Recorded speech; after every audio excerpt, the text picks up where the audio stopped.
A abolição da escravatura aconteceu em 1988. Portanto, não temos mais escravos. Certo? Errado. Trabalho escravo contemporâneo. Eu sou a Paola e esse é o Temas de Redação de hoje. Tô ficando muito profissional nessas aberturas. Boa noite. Entre 1996 e 2013, mais de 50 mil trabalhadores brasileiros foram libertados de condições análogas à escravidão, que remetem à escravidão, que não são escravidão propriamente dita, tipo, a pessoa não é pertence da outra, ela não é comprada, mas ela trabalha numa situação de escravidão.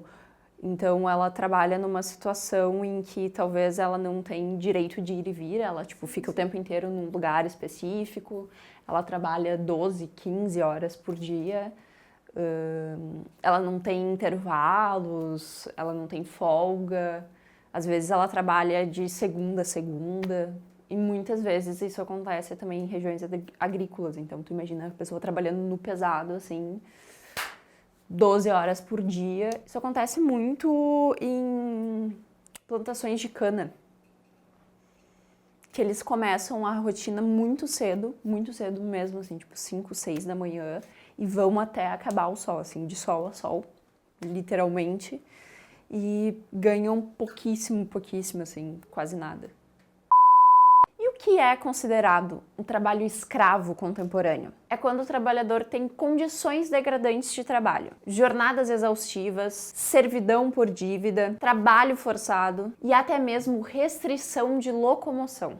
Aí vocês vão me perguntar, e quem são essas pessoas que têm todas essas restrições? Por que elas estão nessas situações? Essas pessoas, em sua maioria, são pessoas analfabetas, pessoas com baixa escolaridade formal, pessoas que não têm noções de direitos humanos e direitos trabalhistas e, principalmente, imigrantes em situação ilegal.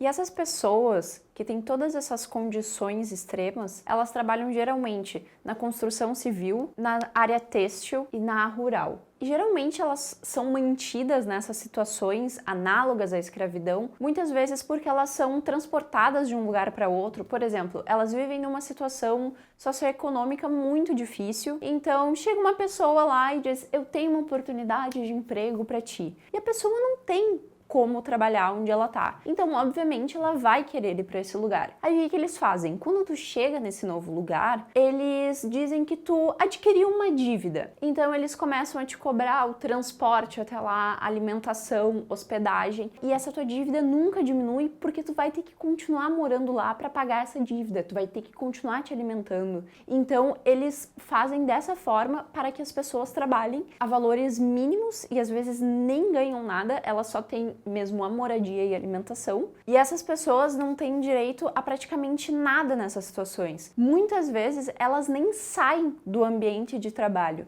e isso acontece principalmente com imigrantes, porque eles vêm não sozinhos, eles vêm com as famílias, então esses empregadores, por assim dizer, eles dão uma casa para que toda a família fique abrigada, e em troca querem um trabalho quase que ininterrupto. Então, nessa redação de vocês, é válido que vocês tragam argumentos de como é essa realidade brasileira. Pesquisem mais, se aprofundem nesse assunto, procurem quais são as realidades dos estados brasileiros e também vocês podem fazer sempre o comparativo com as realidades de outros países. Outro fator importante que vocês podem trabalhar na argumentação. Esse problema, ele tá isolado? Será que não tem nenhum outro problema que reflete nisso? Então isso também é super válido de vocês pesquisarem e tentar fazer essa relação de o que mais afeta, o que mais leva a essa situação de trabalho escravo. E na proposta de intervenção, vocês devem pensar, primeiramente, sempre, né? A gente sempre vai pensar no governo, mas não somente nele. Como o governo pode agir para combater toda essa situação? Quem pode fiscalizar? Quem deve fiscalizar? Como pode se dar essa fiscalização? Outro fator que é super importante para vocês trabalharem nessa proposta é como talvez a gente pode instruir melhor todas as pessoas, todo cidadão, dos direitos que ele tem, dos direitos trabalhistas, dos direitos humanos que ele tem. E por último, mas tão importante quanto os outros fatores, como a gente pode lidar com essa situação? Quando a gente descobre, por exemplo, que uma marca têxtil tem trabalho escravo. O que a gente pode fazer em relação a isso? Será que se a gente parar de consumir pode mudar essa situação? Então a gente tem que pensar como um todo. E nesse tema de redação, não se esqueçam, não existe posicionamento a favor do trabalho escravo contemporâneo. Se vocês fizerem isso, vocês vão estar ferindo todos os direitos humanos possíveis, tá? Então, esse tema de redação já está disponível na nossa plataforma. Entrem lá, leiam os textos de apoio, façam suas pesquisas e espero que esse vídeo contribua para a construção da redação de vocês. Até a próxima. Tchau, tchau.